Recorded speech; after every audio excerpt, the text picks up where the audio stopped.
ಇಲ್ಲ ಜಿದ್ದಾಜಿದ್ದೇನು ಆಗಿಲ್ಲ ರೀ. ಕೆಲವೊಂದು ತಾಲೂಕು ಕಷ್ಟ ಆಗ್ಬೋದು. ಯಾಕಂದ್ರೆ ನಾವು ಏನಿಲ್ಲ ಖಾನಾಪುರ ಸ್ಟಾರ್ಟ್ ಮಾಡಿ ನಿಪ್ಪಾಣಿ ಇವತ್ತು ಸಮಾರೋಪ ಮಾಡಿ 11 ತಾಲೂಕು ಆಯ್ತು ನಮ್ಮದ್ರೆ. ಸೊ ಇನ್ನೊಂದು ಅದರ್ಸ್ ಒಂದು ಮೀಟಿಂಗ್ ಮಾಡ್ತಿದ್ದೆ, ಅದು ಆಗಸ್ಟ್ ಎಂಡಿಗೆ ಮಾಡ್ತಾರೆ. ಸೊ ಜಿದ್ದಾಜಿದ್ದು ಏನಿಲ್ಲ ರೀ. ಸಮಾಧಾನಲೇ ನಾನು ಏನಿಲ್ಲ ಶಾಂತಲಿ ಚುನಾವಣೆ ಮಾಡ್ಬೇಕಂತ ನಮ್ದೆಲ್ಲ ಇಚ್ಛೆ ಅದೇ ರೀ. ಅಂದರೆ ಎಲ್ಲರೂ ಏನಿಲ್ಲ ಇದೇ ರೀ.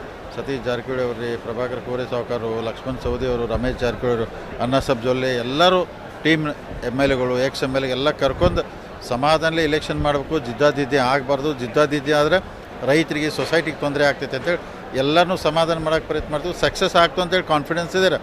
ಅಷ್ಟು ಮೀರಿ ಕೆಲವೊಂದು ತಾಲೂಕಿಗೆ ಚುನಾವಣೆ ಆದರೂ ಆಗ್ಬೋದು.